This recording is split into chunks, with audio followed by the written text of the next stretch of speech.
National convention for महिला कांग्रेस और खासकर मेरा बूथ मेरी जिम्मेदारी इसका प्रतिज्ञा लेकर आप लोग आगे चुनाव में जा रहे हैं। इस मंच पे पधारे हुए हमारे ऑर्गेनाइजिंग सेक्रेटरी श्री वेणुगोपाल जी,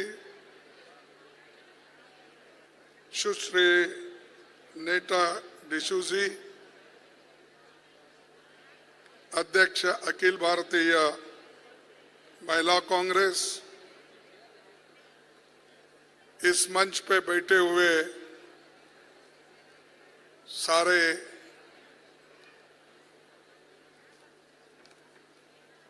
हमारे जो पूर्व अध्यक्ष महिला कांग्रेस, नेशनल महिला कांग्रेस के ऑफिस बेयरर्स और खास करके जो कन्याकुमारी से लेकर कश्मीर तक जो महिलाएं आए हैं और जो ब्लॉक कांग्रेस के प्रेसिडेंट यहाँ पर पधारे हैं, मैं उन सभी को धन्यवाद करता हूँ, क्योंकि लीडर्स तो दिल्ली में बहुत मिलते हैं, लेकिन ब्लॉक से दिल्ली तक आना और इस कॉन्फ्रेंस में प्रतिज्ञा लेना एक बहुत बड़ी बात है। इसीलिए आप जो हिम्मत दिखाकर पार्टी के काम के लिए यहाँ पहुंचे हैं और दिल्ली में आपकी व्यवस्था भी अध्यक्ष महोदय ने किया होगा और उससे ज्यादा आपको बहुत बड़ा काम आगे करना है। तो इसीलिए इतने महिला इकट्ठा होकर जब पार्टी को मजबूत बनाने की बात आप कर रहे हैं और नेता डिसूजे ने अपनी बात बहुत हिम्मत के साथ रखी है, तो मैं उनको भी अभिनंदन करता हूं कि महिला को संगठित करके ये कार्यक्रम शुरू किया है। ऑल इंडिया महिला कांग्रेस द्वारा ये आयोजित इस सम्मेलन में आप सबका मैं तहे दिल से स्वागत करता हूं। नीता डिसोजा और उनकी टीम को भी मैं बधाई देता हूं। देश के हर हिस्से में महिला ब्लॉक कांग्रेस के अध्यक्षों को आमंत्रित कर प्रतिज्ञा उज्जवल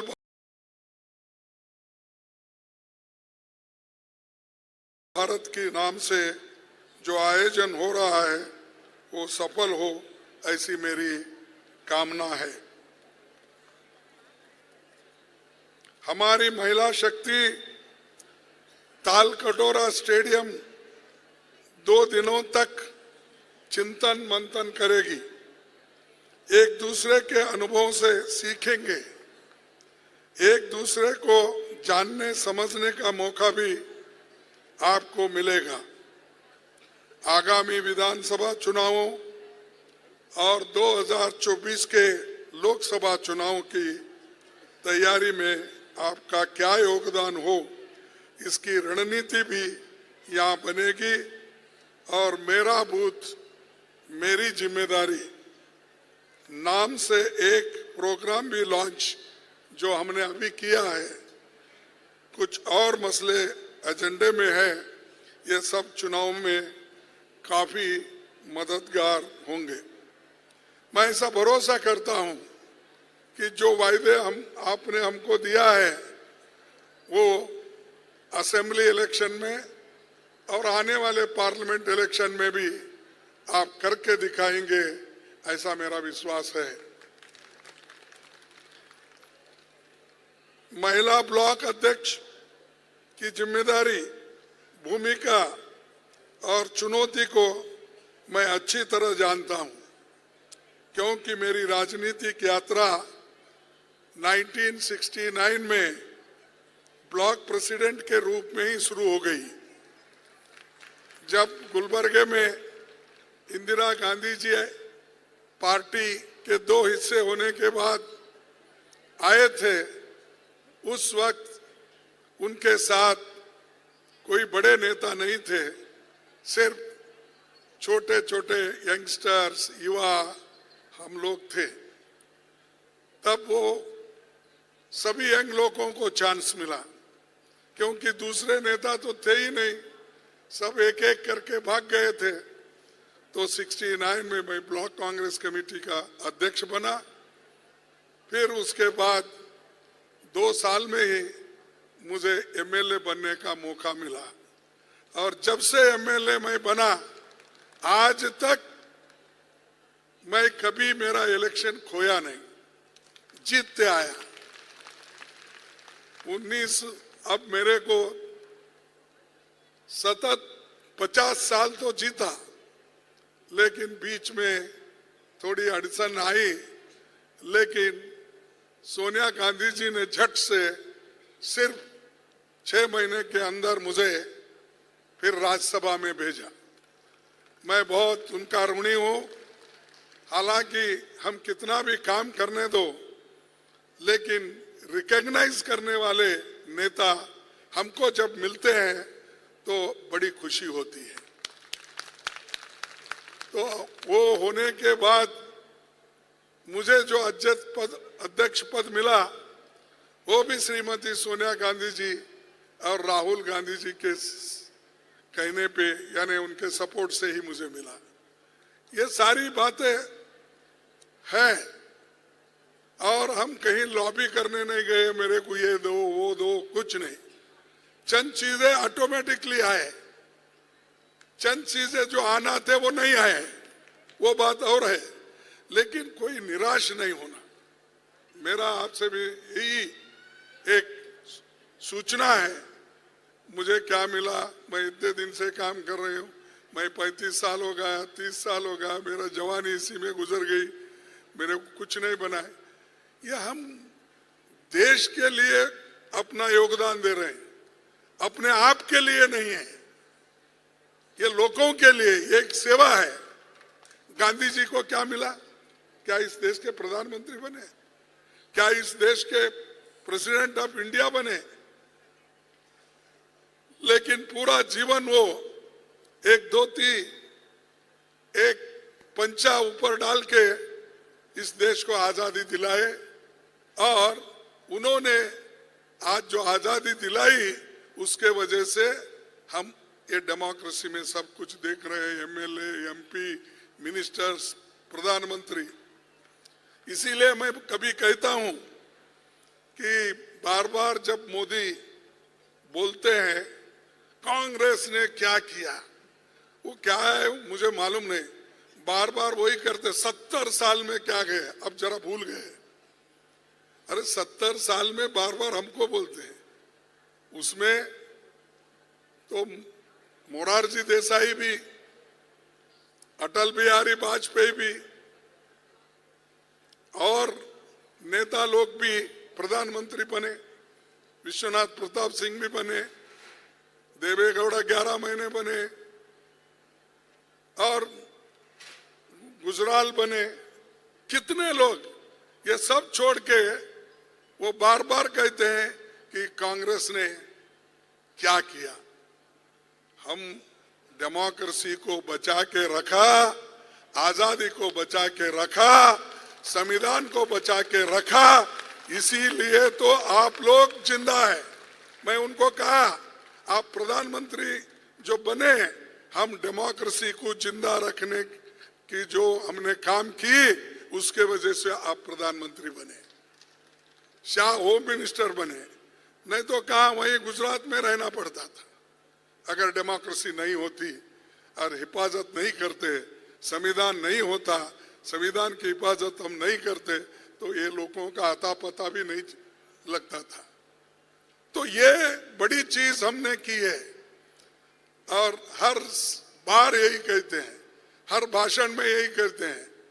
परसों फिर उन्होंने पार्लियामेंट में भाषण किया, इतनी लंबी चौड़ी बात की, लेकिन उन्होंने कभी नेहरू जी को याद नहीं किया, गांधी जी को याद नहीं किया, वल्लभ भाई पटेल को याद नहीं किया, डॉक्टर बाबा साहब अम्बेडकर को याद नहीं किया, कुछ नहीं। मैं मोदी और एक बात उन्होंने हमेशा कहते हैं, एक अकेला मोदी सब अपोजिशन पे भारी पड़ता है। तो आप देखिए एक आदमी का अहंकार कितना होता है।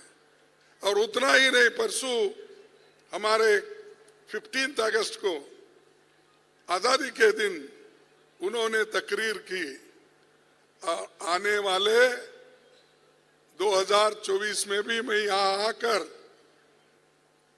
झंडा फहराऊंगा। फिर कोई पूछे मेरे को, क्या मोदी जी तो ऐसा बोल रहे झंडा फिर से अपने लाल किले पे चढ़ाएंगे? मैं बोला ठीक है, वो जो बोले हैं झंडा तो जरूर फैलाएंगे, लेकिन उनके घर के ऊपर फैलाएंगे।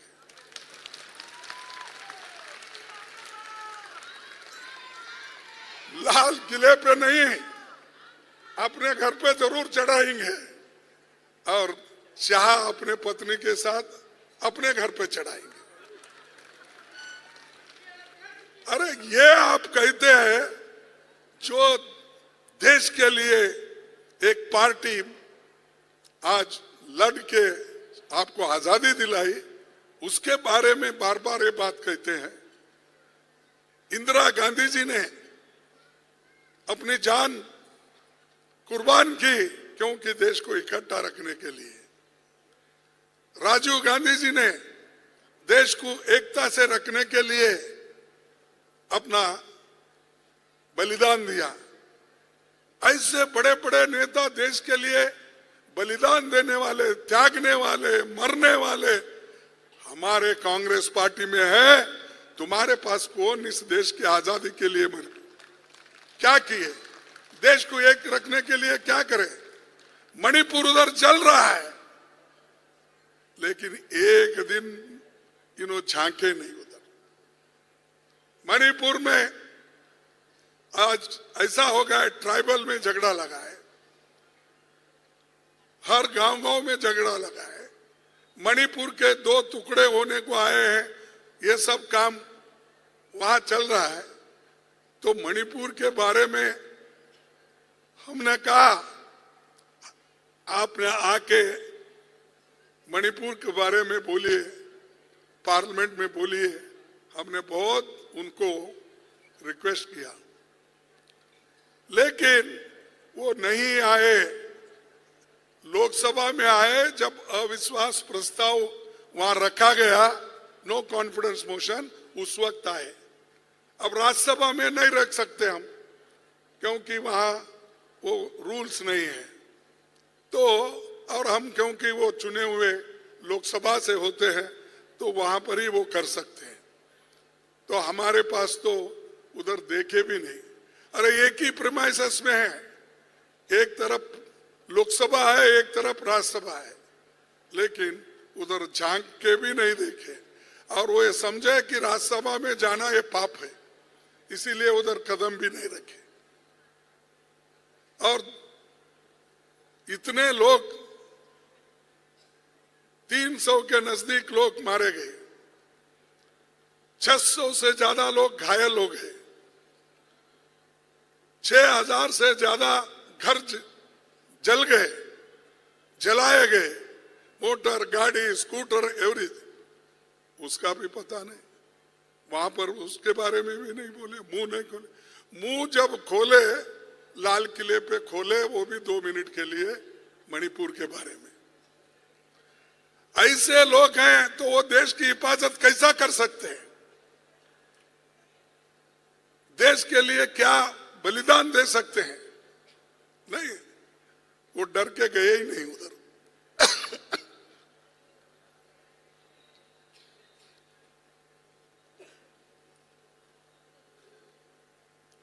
लेकिन हमारे नेता,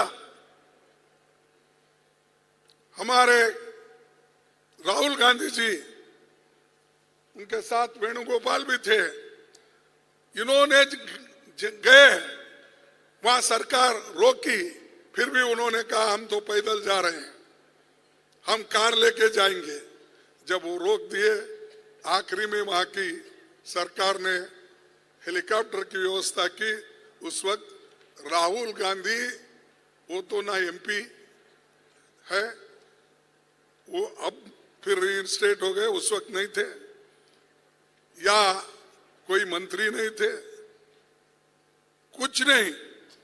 लेकिन वो अगर जा सकते मणिपुर में गरीबों की हालात देखने के लिए, नागरिकों की हालात देखने के लिए, मणिपुर के स्त्रियों को वहां पर जो रास्ते पे उनको लाकर उनके साड़ियां खींच के जो ये वहां पर एक घटिया दर्जे का काम हुआ, वो काम के लिए, वो देखने के लिए खुद यहाँ राहुल गांधी गए।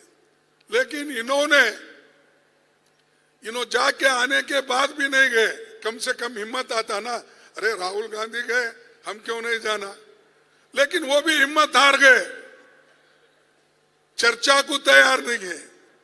महिलाओं की क्या रक्षा करते हैं? वहां पर महिलाओं को रेप किया जा रहा है, महिलाओं को साड़ी खींच के फिरा रहे, और महिलाओं को घर छोड़ के भागना पड़ रहा है, उनके बच्चे मर रहे हैं, उनके पति मर रहे हैं, उनके अगर किसी की पत्नी है तो पत्नी मर रही है, ये लोग सब मर रहे हैं। दिल्ली में बैठ के यहां से इलेक्शन का प्रचार करते फिर रहे हैं। मध्य प्रदेश में गया और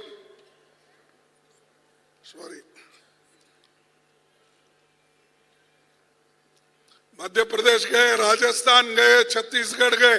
अरे यहां जाने को, इलेक्शन की प्रचार करने को आपको वक्त मिलता है। मणिपुर में इतना सत्यानाश हो रहा है, आप जा नहीं सकते, वहां समाधान नहीं कर सकते।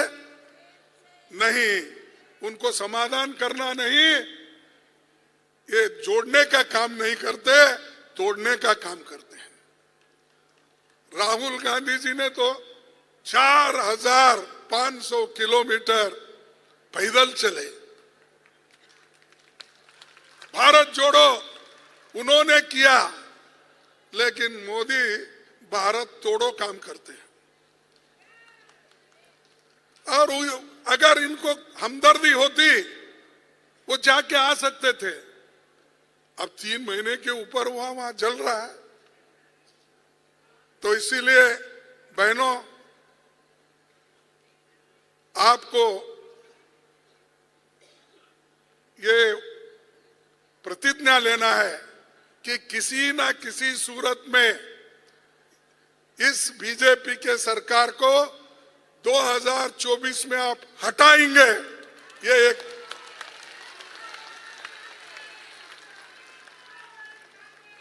क्योंकि ये सबके लिए ना माइनॉरिटी सुख से है, ना दलित सुखी से है, ना महिलाएं सुखी से है। कौन है? आजकल बच्चों को भी परेशानी, स्टूडेंट्स को भी जो उनका स्कॉलरशिप मिलना वो भी टाइम पे नहीं मिल रहा। ये चीजें ये गवर्नमेंट हमेशा कर रही है। तो इसीलिए आपको मैं ब्लॉक कांग्रेस कमेटी के अध्यक्षों को और जिला कांग्रेस कमेटी के अध्यक्षों से यही मेरी सलाह है कि आप बहुत खूब काम कर सकते हो। जितने पुरुष है उससे ज्यादा महिलाएं हैं वोटर। 1% वोट ज्यादा है। अगर 1% वोट उधर है, 49 इधर है, तो अगर आप ठाम लिए कि इसको हटाना, बीजेपी को हटाना, आप जरूर हटाएंगे।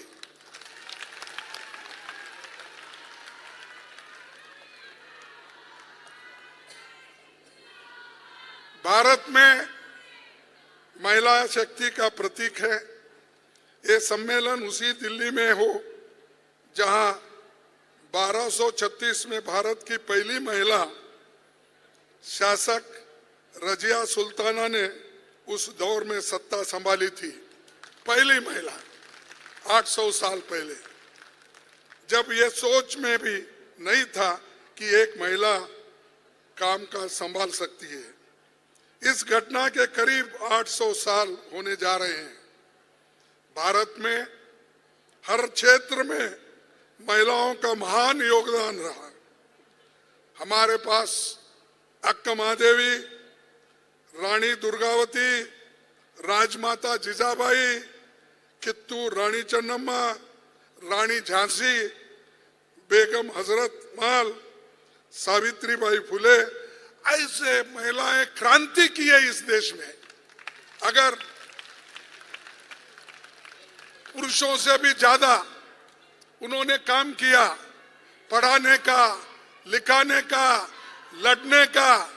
अगर जिजा माता नहीं होती तो शिवाजी को शिक्षण नहीं मिलता लड़ने का। तो उनके शिवाजी के पीछे कौन है? जिजा माता है। ऐसे बहुत हमारे महिलाएं वीर महिलाएं हैं। तो ये एक बार उठे तो सबको संभालना मुश्किल हो जाएगा।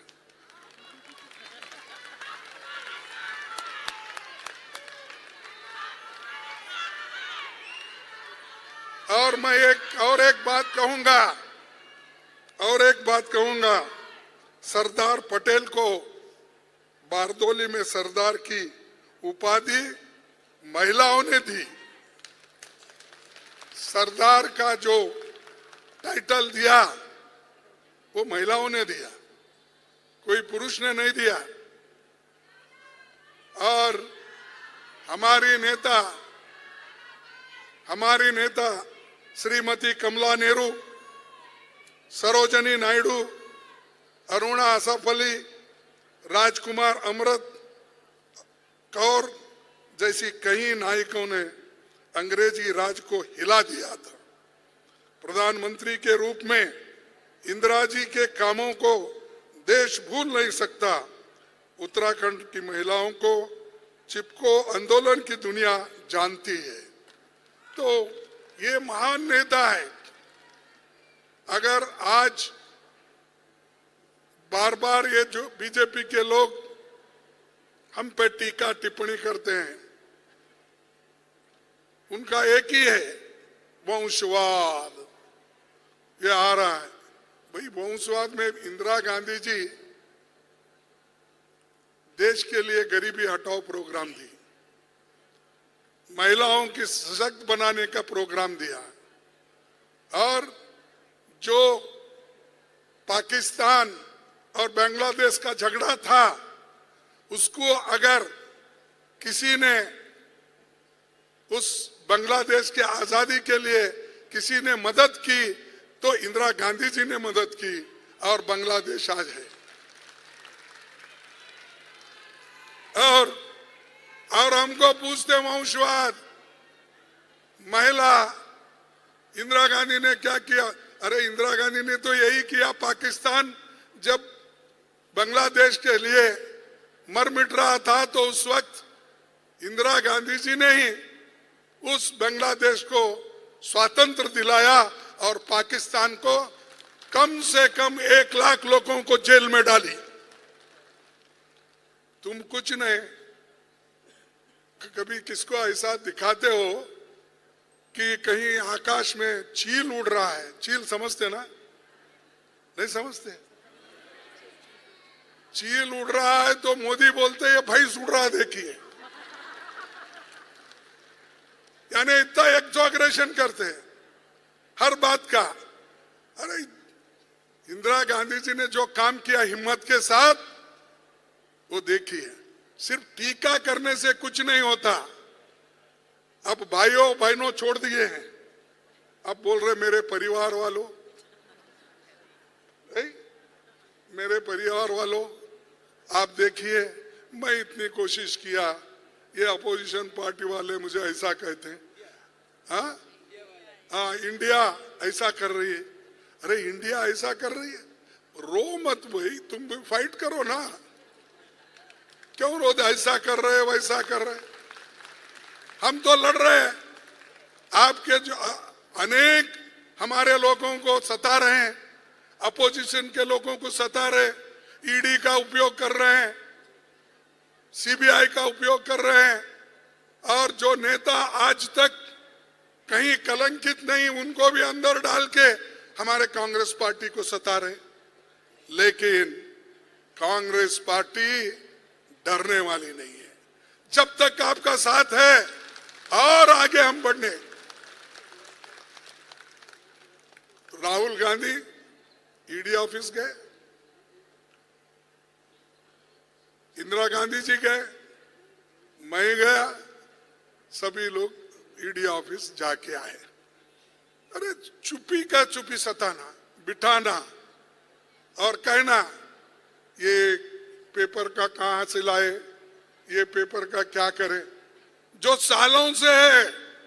और वही पेपर हिंदुस्तान के आजादी के लिए पंडित जवाहरलाल नेहरू जी ने उपयोग किया, नेशनल हेराल्ड, उसकी भी आप ऐसी उसको ये बना रहे कि आप हरिश्चंद्र के बेटे हो और ये बाकी के लोग कोई नहीं इस देश के लिए किए नहीं।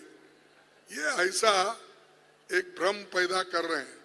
तो उनको सबक सिखाएंगे आप ही, और हम आपके साथ रहेंगे, हम पीछे नहीं रहेंगे, हम साथ रहेंगे एक दूसरे के साथ, तो लड़ेंगे। और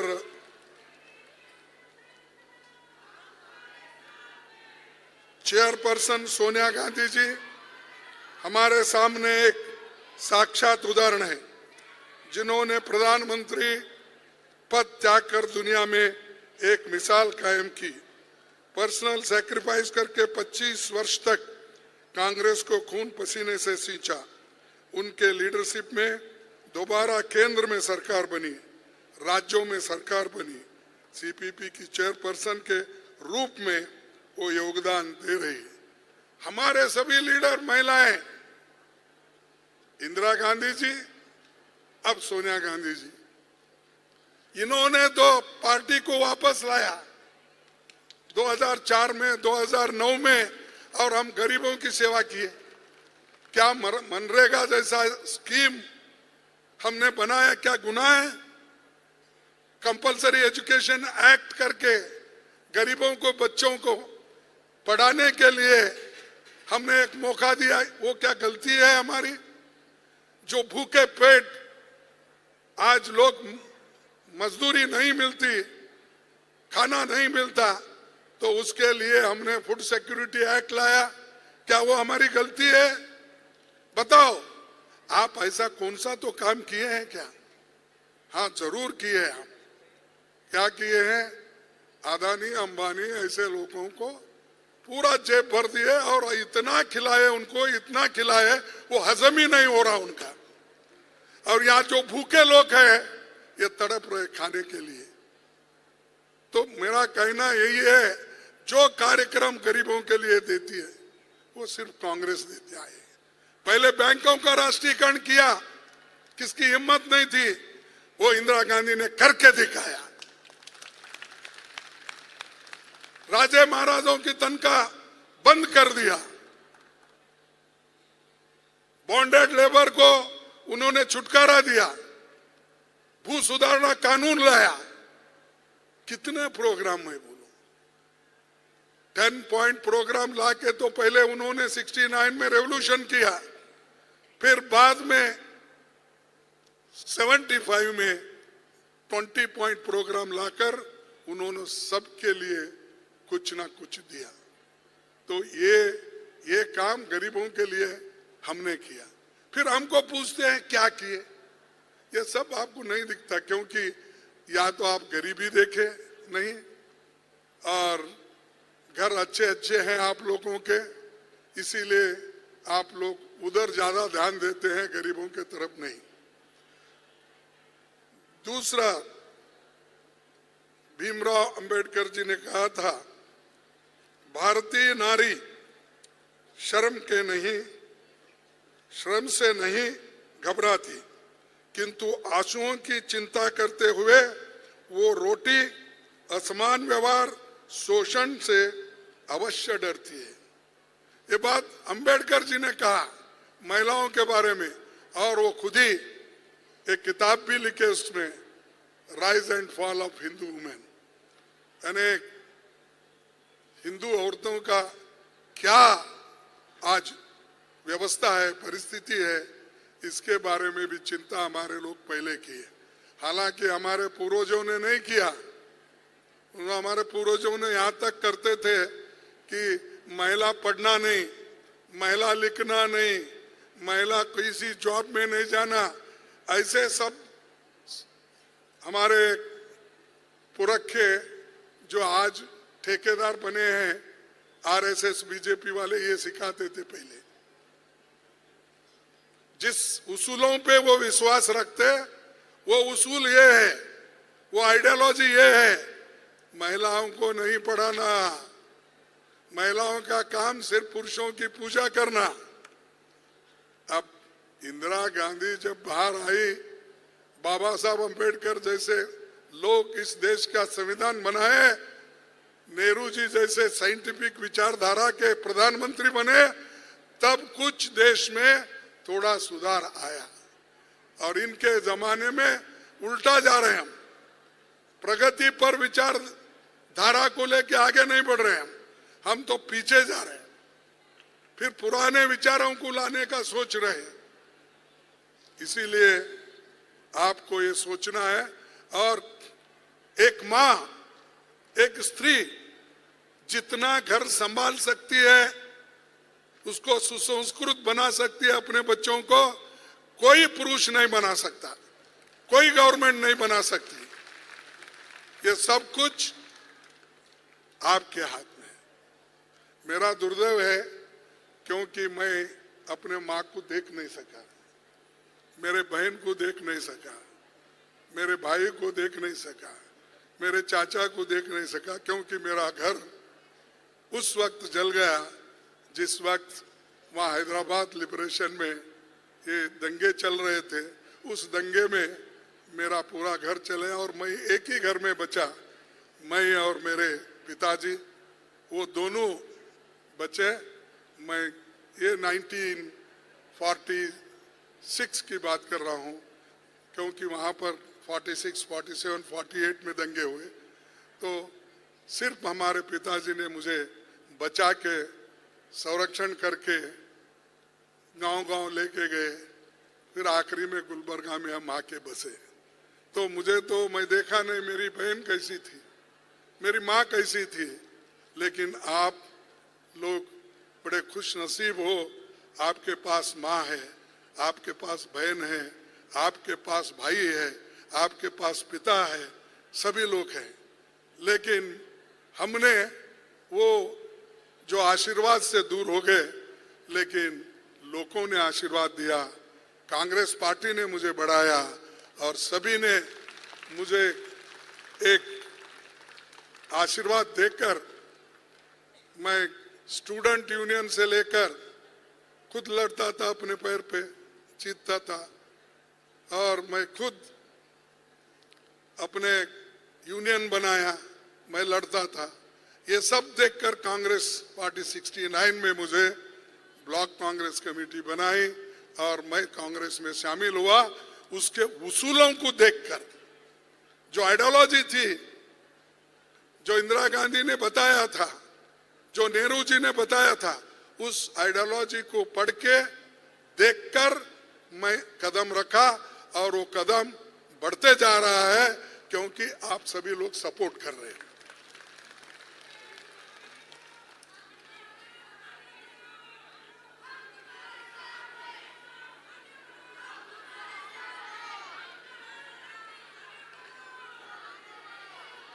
इस आपराधिक लापरवाही के कारण अभी भी मणिपुर बारूद के ढेर पर बैठा है। वो तो मैंने आपको बताया कि ये सरकार तो उधर देख रही नहीं और देखने की कोशिश भी नहीं कर रही, और जैसा राहुल जी ने अपना कदम वहां रखा और उन्होंने ये कहा शांति बना के लिए ये जरूरी है कि सभी लोग लड़ना, सभी लोग एक होकर मणिपुर के लोगों को मदद करना।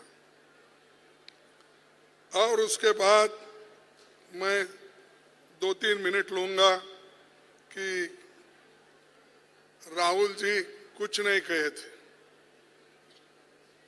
अब हर इलेक्शन भाषण में कोई ना कुछ कहता है, तो वहां पर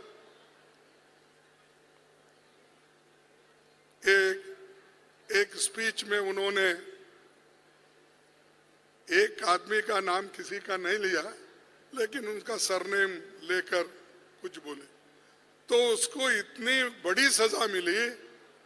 आप प्रावधान है उस क्रिमिनल प्रोसीजर कोड में सिर्फ 2 साल का, पूरा 2 साल उनके ऊपर लगा दिया और उनको 24 घंटे में बर्खास्त भी कर दिया और उनका मेंबरशिप भी निकाल दिया। ये डेमोक्रेसी में ऐसा होता है? कई लोगों को माफ किए। सोनिया गांधी जी, जो लोग राजीव गांधी जी का हत्यारे बनकर थे, उन लोगों को सोनिया गांधी ने माफ कर दिया और बोला ठीक है, इनको छुटकारा दे दो, छोड़ दो।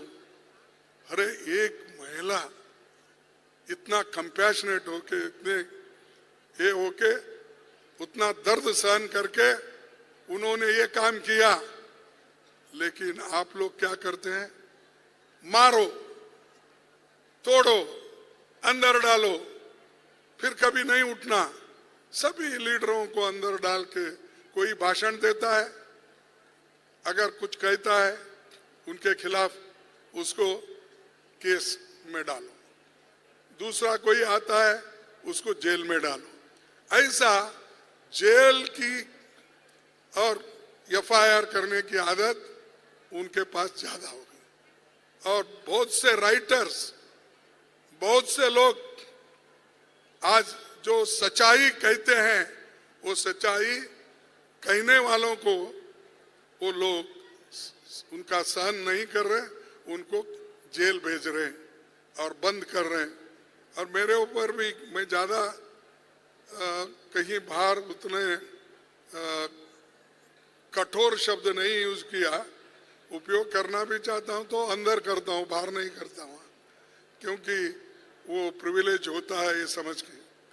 लेकिन ये मोदी जी छोटे छोटे बातों में कहते हैं, कभी सिंपैथी हासिल करने के लिए वो ये कहते हैं कि मैं एक चाय वाला हूं, एक गरीब बेटा हूं। गरीब बेटा इस प्रदेश के प्रधानमंत्री बना, ये किसको सहन नहीं हो रहा?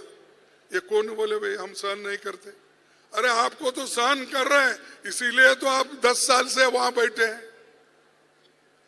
13.5 साल से आप चीफ मिनिस्टर बने, फिर भी आपको ये ऐसा सिंपैथी लेने का क्या है? आप जैसे गरीब बहुत है, अगर मोदी जैसे गरीब लोग देश में बने तो देश का उद्धार हो ही जाता है। हाँ, इतनी वो अगर रोज एक जैकेट 10 लाख की कोट पहनने वाला अगर सिटीजन हो गया, कोई नागरिक हो गया, तो खत्म, सबको मिल जाता है, कोई सवाल ही नहीं। फिर कहा है गरीबी की रखा, ऊपर क्या नीचे क्या? ये क्यों करते हो? सिंपैथी के लिए। आप काम करो, काम करके आप बताइए। गरीबों के लिए तो कोई काम नहीं करते, सिर्फ आधा भाषण तो कांग्रेस में टीका करने के लिए वहां पर ठहरते हो।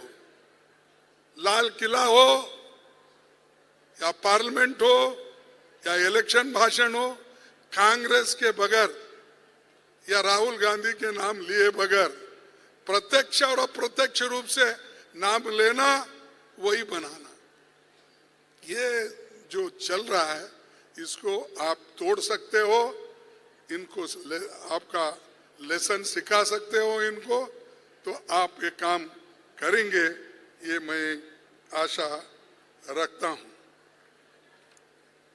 और एक, अब इनके घोटाले बहुत है, मैं अब नहीं बोलता कोरोना में इन्होंने क्या किया, फिर परसों सीएजी रिपोर्ट आ गई, उसमें कितने घपले हो गए, ये सारी चीजें मेरे पास है, लेकिन वक्त कम है, मुझे भी जाना है और इस वक्त और भी भाषण लंबित नहीं करना चाहता हूं, लेकिन हमेशा ये याद रखिए, बीजेपी लोगों को तंग और तबाह करने में और जो हमने प्रोग्राम दिए थे वो प्रोग्राम को पीछे ढकलने के लिए काम करते हैं।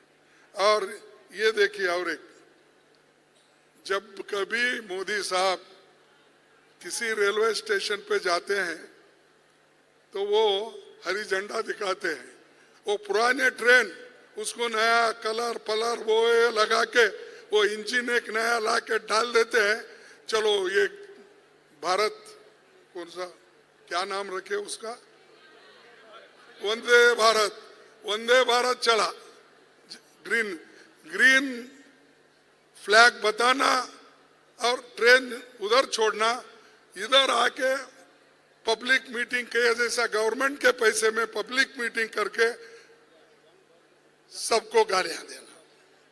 तो ये है, ऐसा कोई लीडर नहीं किया, ऐसा पहले कोई नेता नहीं किया। सरकारी कार्यक्रम में किसी पार्टी को गालियां देना, और अब तो इंडिया पार्टी को गालियां दे रहे हैं और अपनी बात हमेशा उनको ये कह रहे हैं कि ये इंडिया पार्टी क्या कर सकती है। मेरे सामने वो कुछ नहीं है, उन्होंने ये बात कर रखा है। और हमेशा बेटी बचाओ बेटी पढ़ाओ कहाँ गया मालूम नहीं, प्रचार तो खूब हुआ, 79% उसका बजट प्रचार में गया, उनको नहीं पहुंचा या उनके लिए कुछ नहीं किए। ये है ये सरकार का देन। और दूसरी बात मैं आपसे कहना चाहता हूं, जब संसद में विपक्ष की महिला सांसद को मोदी जी शूर्पणखा बुलाते हैं, 50 करोड़ की गर्लफ्रेंड जैसी ओछी बात करते हैं, तो वो क्या कुछ बोलते होंगे, आप लोगों ने बहुत कुछ सुना। अरे वो ऐसा टीका करते हैं नीचे गिर के, अपोजिशन पार्टी को ऐसे बात कर कर नीचा दिखाने की कोशिश करते हैं। और हम अभी कभी उनके लिए ये नहीं बोला तुम रोज एक जैकेट लाते हो तो कहां से लाते बोल के नहीं पूछते हम, 10 करोड़ का या 10 लाख का कोट पहनते हो तो कहां से लाए बोल के, उसका इनकम टैक्स का चीटी है या आपको कुछ मिल रहा है ये अपना टैक्स देकर लाके वो कोट उसने बनाया नहीं। तो इसीलिए ये उनकी आदत है बार बार ऐसा कहने का। और अब तुम मनुस्मृति पढ़े या भागवत के पास गए तो आपको सब मालूम होगा कि महिलाओं को किस तरह उन्होंने विद्या से दूर रखा, शस्त्र से दूर रखा और बाकी चीजों से, पैसों से दूर रखा। महिलाओं के हाथ में कुछ नहीं, सिर्फ काम करो और जो घर में पुरुष बोलते हैं वही सुनो। ये सब सिर्फ इनका ही नहीं, भागवत का ही नहीं, भागवत के विचारधारा के लोग जितने भी है बीजेपी में और आरएसएस में, वो सभी यही बोलते हैं महिला उनके लिए कुछ नहीं। और फिर ऊपर से बोलते हैं हम महिला का सम्मान करते हैं, वो माता है। हाँ भाई माता है, माता के लिए क्या कर रहे हैं? उसको खाना भी नहीं दे रहे। वो माता हमारी खेत में काम कर रही है, बच्चे उसके सड़क पे वहां बिलबिलाते रहते दूध के लिए, इसकी चिंता नहीं। फिर बोलना एक, और उसके बाद मैं और एक बात दो बात कह के खत्म करूंगा। अब बेरोजगारी, आपको मालूम है बेरोजगारी के बारे में उनकी क्या राय है, इन्फ्लेशन के बारे में उनकी क्या राय है? उनकी इसके बारे में आज तक कुछ नहीं बोलते। बोले पब्लिक में बहुत बोले, वोट लेते वक्त ये बोले हर साल में 2 करोड़ नौकरियां युवाओं को देंगे। दिए क्या? 2 करोड़? कैसा नहीं, प्राइम मिनिस्टर झूठ बोलता है। अरे आप फजूल की बात कर रहे हो।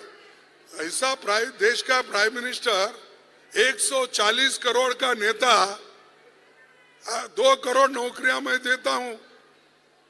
अगर अब तक 18 करोड़ नौकरियां मिले होंगे लोगों को, नहीं मिले, या तो आप झूठे होंगे या नहीं तो प्रधानमंत्री झूठा होगा।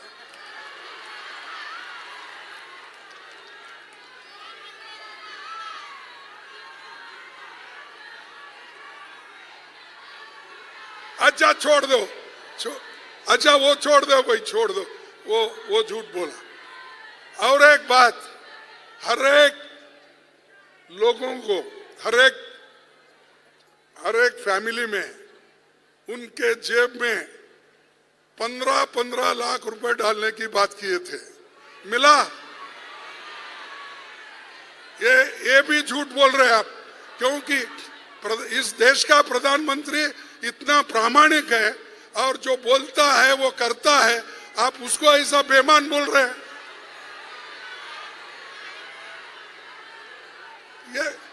ये प्राइम मिनिस्टर बेईमान हो सकता है? 15 लाख रुपए लेके आप झूठ बोल रहे हो।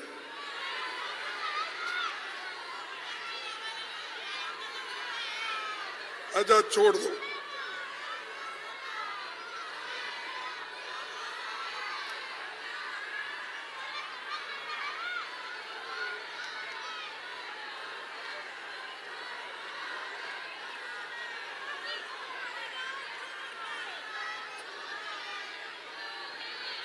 हाँ ठीक है, ठीक है,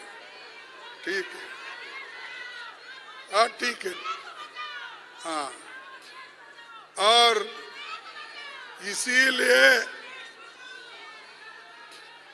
और अब गुजरात के कोई लोग यहाँ आए होंगे, है? गुजरात के लोग है ना?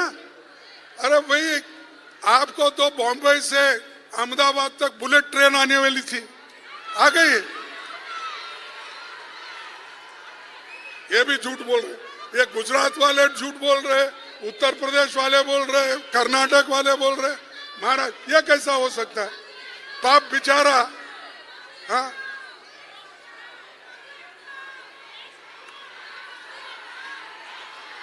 ओके, बैठिए बैठिए।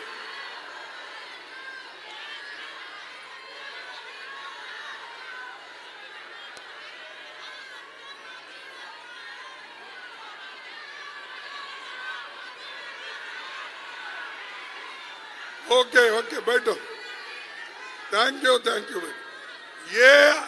ये आपका जो रिएक्शन है देखकर मुझे खुशी हुई। अगर यही रिएक्शन आप चुनाव में देंगे, काम करेंगे, तो उनका 12 बज जाएगा। तो इसलिए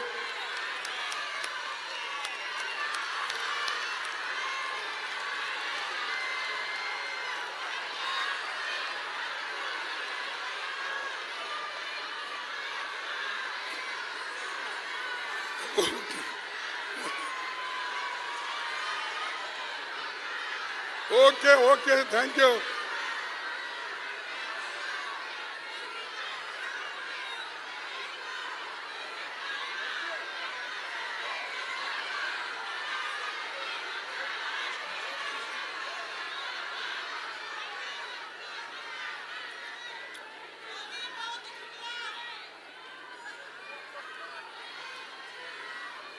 और आखिरी एक बात बोलता हूं, बाकी का रिजर्व रखेंगे उधर जब आपके तरफ आएंगे बोल लेंगे। ये आखिरी एक हमारे पास कहने के लिए एक कहावत है या कविता है। देश में अगर औरतें अपमानित हैं, नासाद है, दिल पे रखकर हाथ कहिए देश क्या आजाद है। जिनका पैदा होना ही अपशकुन है, नापाक है।